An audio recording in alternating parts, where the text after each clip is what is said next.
Halo teman sejalan, balik lagi di podcast obrolan teman sejalan.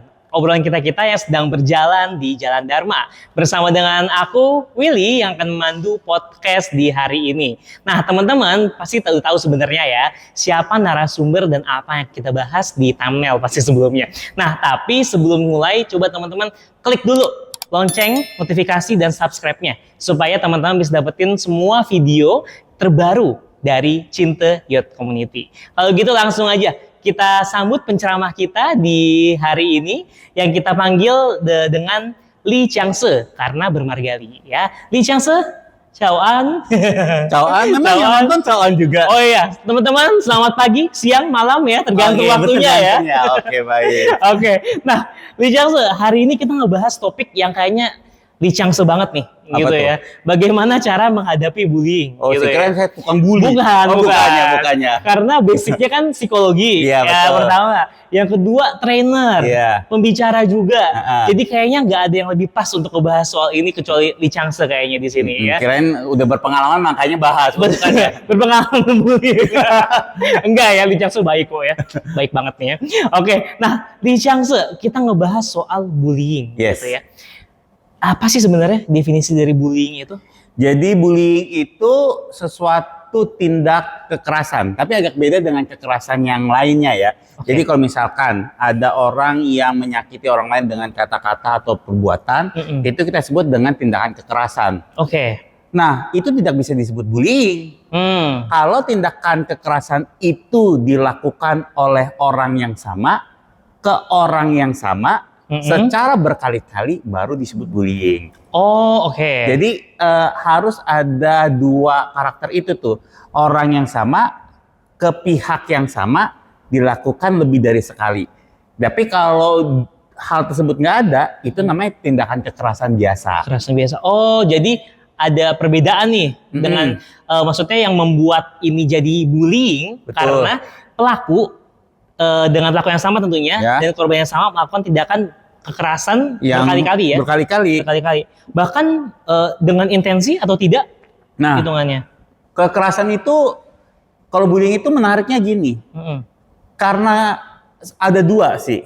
Ada yang Oke. intensional. Memang pada dasarnya ada niatan entah karena perasaan tidak suka, ada perasaan mungkin cemburu, ada perasaan-perasaan lainnya sehingga dia berintensi untuk melakukan tindakan hal tersebut. Jadi entah dikata-katain, entah di fisik seperti itu ya. Atau yang kedua, karena tidak teredukasi, karena tidak tahu dan secara budaya itu seperti diwajarkan, jadi yang dia lakukan itu karena dia tidak berintensi seperti itu. Dia nggak berniat untuk melakukan bullying, tapi apa yang dia lakukan bullying. Yang dia pikir selama ini adalah bercanda. Ya kan sesama temen doang gitu kan. Ya ini wajar lah, namanya juga anak cowok gitu kan. Benar. Dia kira itu wajar karena hidup dalam yang kurang lebih semua yang dilihat juga seperti itu. Sehingga perilaku tersebut terkesan sebagai sesuatu hal yang wajar, bercandaan aja. Ini yang saya sebutnya itu bullying yang tanpa intensi. Tapi kan masalahnya, ibaratnya kita megang air panas gitu ya. Misalkan ada satu teko mendidih, kalau kita langsung pegang karena kita niat, ibu panas rasanya gimana di tangan saya, ya kan? Ada nggak ya orang kayak gitu ya? Pengen coba tapi nggak pernah berani sih. Kita cobain aja tangannya ya. Itu tangannya pasti melepuh ya. Bener, karena panas. Karena panas. Tapi kalau dia nggak sengaja kesentuh, dia nggak berniat sih, tapi sengaja kesentuh, tetap melepuh kan? Melepuh, iya betul. Jadi tanpa intensi, bullying itu tetap punya pengaruhnya. Jadi kita nggak bisa bilang, saya nggak tahu nih, saya kan nggak punya niat nih, yang nggak bisa bilang kayak gitu. Oke, sebelum kita bahas ke pengaruhnya, karena tadi Li Qiangse sudah mention juga, aku nanya ini karena banyak dari kita yang mungkin ke temen bercanda ngomongnya kan bercanda doang bro gitu. Kalau zaman sekarang kan orang baper banget sih bro gitu kan. Betul. Padahal emang nggak ada niat bullying, tapi orang yang kita bercandain itu merasa dirinya diintimidasi, Betul. dirinya dibully. Nah ini gimana ya membedakannya nih Li Qiangse? Betul. Bercanda dengan batasan antara bercanda dengan bullying. Kalau bercanda dua belah pihak itu senang. Oke. Ya dong. Oke. Bercanda dua belah pihak senang, dua belah pihak ketawa. Tapi kalau bullying artinya yang seneng cuma satu pihak. Benar. Pihak lainnya itu udah menolak, tidak mau, ada perasaan terluka, tidak senang, ada perasaan dihina, merasa dikecilkan kayak gitu. Jadi tahu dari mana sih kita sudah dibullying apa enggak adalah kita harus punya empati. Kita harus punya sedikit kesadaran, nih orang sebetulnya suka nggak sih kayak gitu.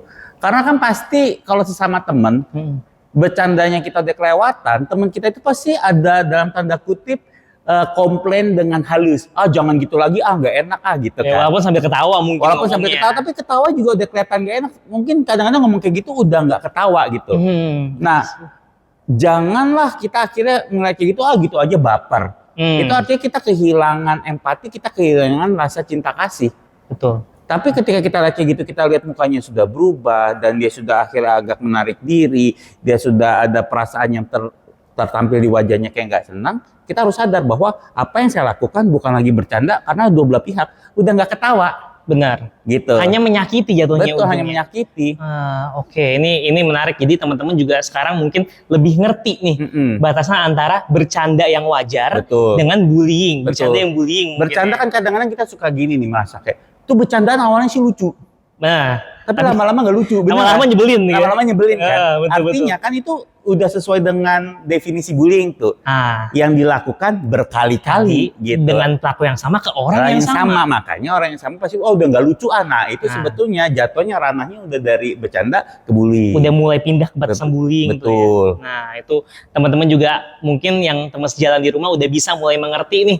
Ya supaya kita jangan sampai bercandanya kelewat batas ya. Betul. Ya. Betul. Nah sekarang dampaknya nih, apa sih dampak bullying?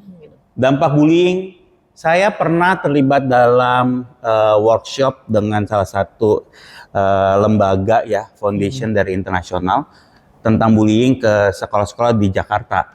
Dampak yang pernah saya temukan paling parah adalah percobaan bunuh diri. Karena depresi orangnya. Karena dia udah nggak tahu lagi ke siapa saya harus ngomong. Dia menolak sama pelaku semakin gencar.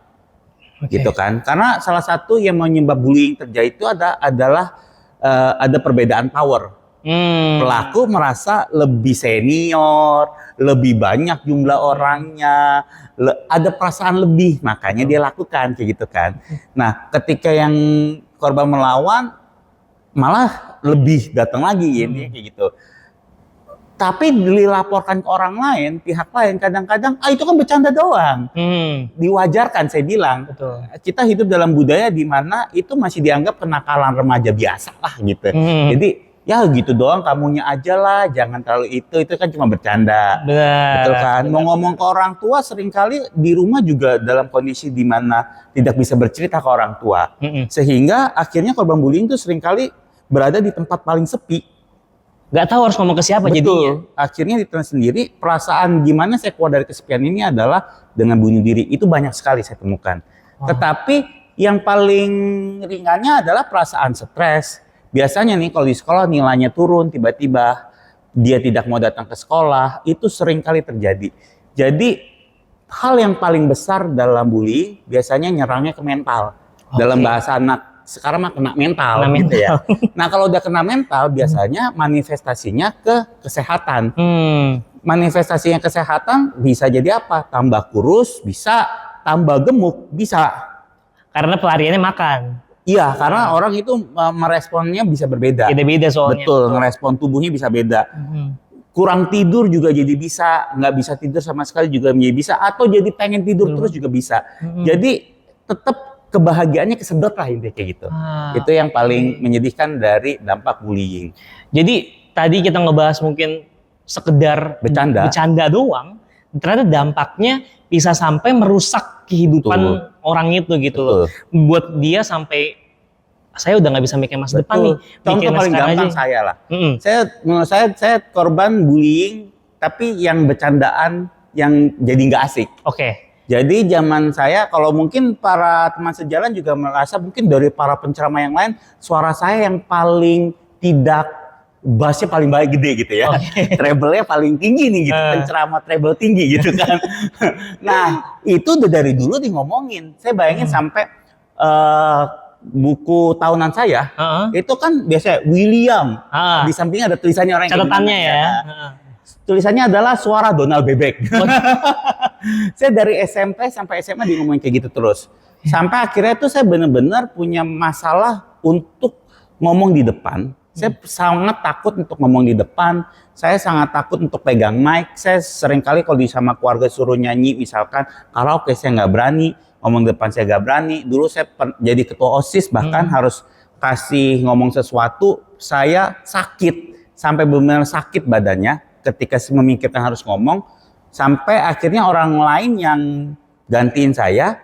Gitu selesai acaranya sembuh gitu, psikosomatis gitu. Nah itu terjadi sama saya dan untuk akhirnya punya kesadaran bahwa kayaknya itu bukan salah saya, kayaknya itu bukan hal yang nggak apa-apa saya punya seperti itu perjalanan yang cukup lama gitu. Selama saya di semester kuliah sampai ke sekarang itu ya bener juga anak psikologi berubah jalan ternyata. Bener. Nah jadi itu salah satu dampaknya yang paling ringan. Ada yang beruntung bisa keluar, tapi ada yang selamanya kejebak dalam penjara di pikiran karena hasil dari bercandaan yang mulai nggak lucu. Oke. Jadi dampaknya sebesar itu loh, Lijang saya dari seseorang yang bahkan untuk based on psikologi aja, Lee Chang-seng artinya kan secara psikologi udah ngerti nih arti bullying, cara mengatasi segala macam, tetap struggle, tetap butuh waktu. Gimana teman-teman yang kemudian nggak diperhatikan di luar sana, yang merasa kok suara saya nggak didengar ya, gitu. Itu sekarang sebelum kita lanjut ngebahas soal bullying, pause dulu teman-teman videonya setelah ini, kemudian teman-teman masuk ke Instagram dan cek Cinta Youth Community ya, untuk teman-teman bisa follow ya, karena di situ ada konten-konten Dharma ringan dan menarik yang mungkin nggak di YouTube teman-teman. Nah, kemudian juga banyak juga agenda-agenda Viara kita yang kita post di Instagram Cinta Youth Community. Oke. Nah, kemudian Lee Chang-se, kita lanjut. Tadi kan kita ngebahas soal bullying secara fisik dan verbal. Nah, zaman sekarang terkenal nih, ada jenis bullying yang baru di abad 21 ini. AI bullying. Wah, belum sampai ke sana ya, belum sampai ke sana.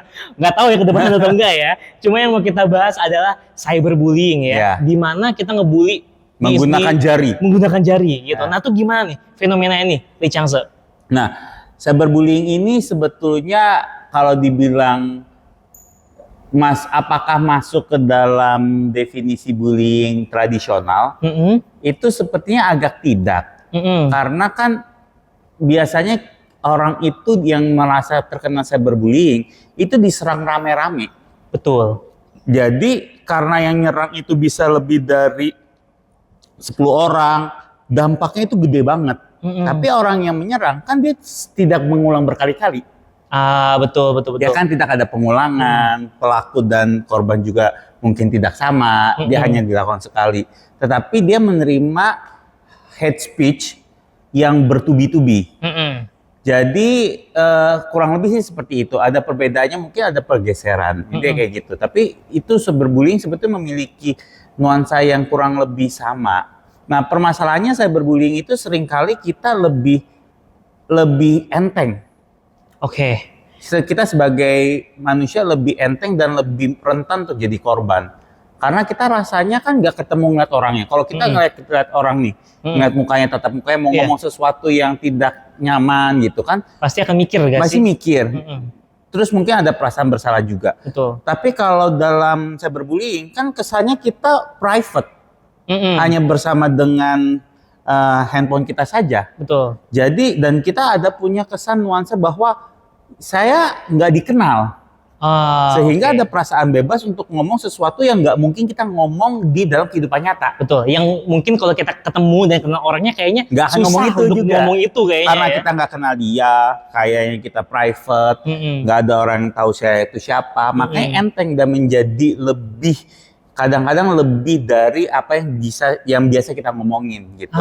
Begitu. Nah, ini malah akan jadi dampaknya akan jadi lebih besar nggak sih ke korban, dalam artian gini, akan semakin mudah untuk kita tentunya kan untuk komen doang, karena kan kita sering ya, anak zaman sekarang pasti muda-mudi juga tahu ya, kaula muda di sana teman sejalan, kalau buka IG, buka TikTok, klik kolom komen, typing send, typing send, itu kan gampang banget gitu kayaknya. Dampaknya pasti akan tetap besar sekali secara mental. Tapi kita dari tadi bahas dampak secara mental. Tapi kita bahas dampak secara spiritual. Tapi untuk para pelaku gitu. Nah, seringkali kita melakukan bullying itu nggak sadar bahwa kita melakukan dosa. Tidak sadar kita sedang menanam karma buruk. Gitu. Karena kita melakukan sebuah tindakan kekerasan menyakiti orang lain. Setiap tindakan menyakiti orang lain itu kita menanam sebuah karma buruk. Intinya kayak gitu. Kita nggak sadar tuh.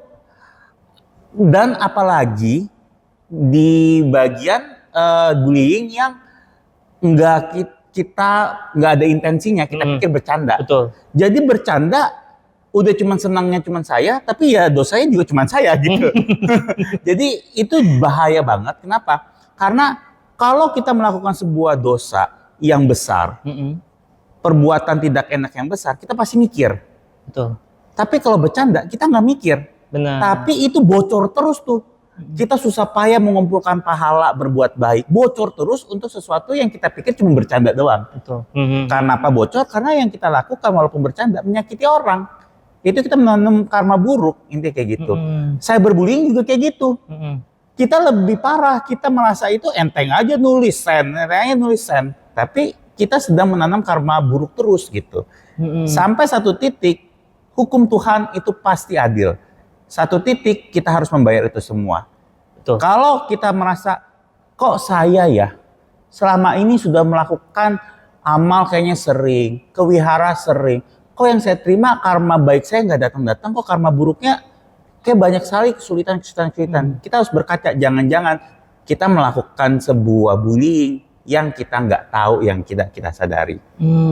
Wow. Kayak gitu. Bahkan untuk hal-hal yang kecil yang kita rasanya nggak sadar, itu dampaknya besar banget. Betul. Buat diri kita gitu. Betul. Jadi harus berhati-hati sekali. Justru dalam di sini yang sebagai pelaku itu harus berhati-hati sekali. Kita pun yang merasa bukan pelaku, kita harus berhati-hati sekali dalam pembawaan diri kita ketika kita berbicara seperti itu.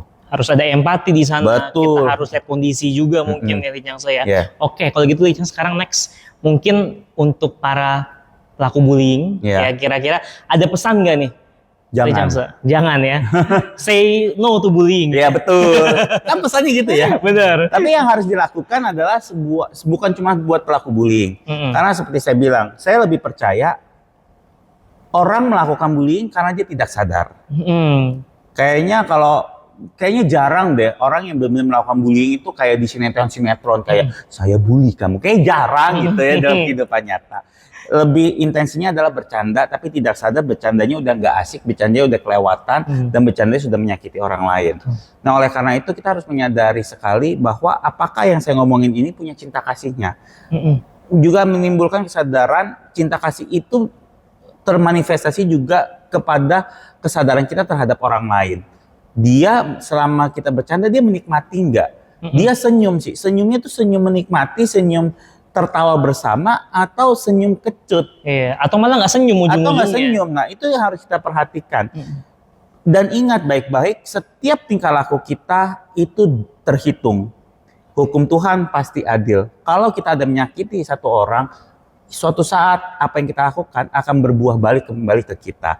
Pertanyaannya adalah kita selama ini berhati-hati atau belum. Jadi itu yang harus diperhatikan. Yang kedua adalah buat para korban kali ya. Betul. Korban yang satu adalah pasti harus minta tolong. Kalau minta tolong ke siapapun agar bully ini bisa terstop. Tapi yang kedua yang lebih penting adalah kita harus sadar secara spiritual juga bahwa seperti saya bilang, orang hidup itu antara menerima karma baiknya, pahala baiknya berbuah, ataupun dia menuai karma buruknya, harus membayar hutang karma. Kalau kita menerima itu, kita harus punya kesadaran kayak mungkin ini adalah salah satu bentuk hutang karma yang harus saya bayar. Saya pernah berhutang karma dengan pelaku ini sehingga sekarang saya harus menerima ini. Tetapi tentunya ketika kesadaran itu muncul juga nggak perlu kita jadinya ya udahlah pasrah, nggak apa-apa gitu. Tolong bully saya jangan juga gitu betul. Kan. Bahwa membayar hutang karma itu bisa dalam banyak cara. Satu, kita bisa lakukan adalah banyak bersembayang. Bersembayang kepada para Buddha untuk meminta perlindungan dan memberikan kita petunjuk. Oke. Ya kan? Yang kedua, kita banyak melakukan amal. Setiap kali kita melakukan amal, semoga amal yang saya lakukan hari ini bisa digunakan untuk membayar hutang karma saya ke orang yang selama ini membuli saya. Jadi ketika hutang karma ini kita bayar menggunakan perbuatan baik kita untuk mewakili kita membayar karma kita, suatu saat dibantu lagi dengan tenaga para Buddha, kita harus percaya bahwa sebuah mimpi buruk bernama bullying ini bisa lewat suatu saat. Betul. Sepakat banget dengan apa yang Lisa sampaikan tadi bahwa ya betul para korban tentunya nggak boleh diem. Kita harus ngelawan tentunya dengan cara apa? Cari bantuan. Ya, dan teman-teman yang lain pun yang diceritakan rasanya juga harus berempati ya. Betul. Yang karena ya tadi seperti yang Lisa sampaikan bahwa banyak orang yang merasa lu lebay. Ya betul. Itu biasa aja kok kayaknya kok terlalu berlebihan. Kalau dalam psikologi itu disebutnya bystander, penonton. Penonton doang. Nah, jadi kalau kita menyaksikan, jangan jadi pasif, tapi kita do something. Kita harus melindungi dan harus membantu untuk memutus lingkaran tersebut. Kita melindungi, yo jangan sini ikut aja gue, atau kita menasihati, atau kita melaporkan kejadian yang kita lihat itu ke orang lain agar perilaku bullying tersebut terstop. Ya, intinya kita juga nggak boleh diem sebagai yang tahu ketika ada kejadian bullying ini terjadi gitu ya. Betul. Nah, mungkin aku juga pernah nih yang dengar kata-kata bahwa di kalimat Buddha kan semua makhluk harus berbahagia. Betul. Berarti dan bullying ini artinya tidak menampilkan itu dong, tidak mencerminkan hal tersebut dong, Changse. Harusnya sih nggak ada makhluk yang berbahagia kalau dibully ya. Betul. Nggak ada yang kayak nggak ada yang senang dong dibully. Yes, ini achievement, lifetime achievement, saya dibully. Kayaknya nggak ada ya gitu. Jadi kita kalau apalagi kita yang percaya dengan Dharma Buddha, kita yang percaya dan kita punya keinginan memang harus membuat semua makhluk berbahagia, kita harus semakin melatih cinta kasih kita dalam setiap tindakan kita gitu. Kita memperhatikan, dalam bahasa Jawanya eling lah, memperhatikan mulut kita seperti apa, memperhatikan perilaku kita seperti apa. Jangan sampai tindakan kita menyakiti orang lain, tapi kita mengaku bahwa kita murid Buddha. Wow, dalam banget nih teman-teman pesan yang disampaikan oleh Li Changse tadi ya, bahwa harus memperhatikan setiap perilaku kita, setiap ucapan kita, setiap tindakan kita, yang bahkan mungkin kita nggak ada intensi untuk menyakiti orang lain, tapi jangan-jangan itu kita secara nggak langsung menyakiti atau membuli mereka ya. Mungkin pesan terakhir nih, Li Changse, tadi udah banyak banget pesan yang bagus, tapi pesan terakhir untuk teman sejalan ya, muda-mudi di luar sana untuk tidak melakukan bullying. Ya, apa nih? Ada sering kuwihara. Sering kuwihara. Betul, sering kuwihara ya. Oleh karena itu sering dengar dharma. Sering dengar dharma, sering kuwihara. Sering dengar obrolan teman sejalan. Teman sejalan. Nah, itu betul banget. Gitu, makanya jangan lupa di-subscribe ya, di Changse ya. Dan tentunya bagi teman-teman yang penasaran, ini viharanya di mana? Karena latarnya dari tadi ini Buddha terpapang jelas nih kayaknya ya. Teman-teman bisa lihat untuk alamat lengkapnya ada di sini ya. Mungkin untuk editor ya, atau di description box boleh dilihat teman-teman ya. Enggak di sini aja. Boleh juga di sini ya. Oh iya. Maaf ya untuk editor yang agak menyusahkan kayaknya kita. Ya udah, kalau begitu mungkin sampai sini aja Changse ya obrolan kita. Terima kasih banyak untuk membuka wawasan kita mengenai bullying dan cara menghadapinya ya. Untuk teman-teman semua yang punya cerita tentang bullying, yang berbagi kisah sama kita, boleh di bawah, dan bahkan kisahnya melawan aksi bullying boleh banget di kolom komen supaya teman-teman yang lain yang merasa menjadi korban bisa terinspirasi untuk keluar dari bullying ini.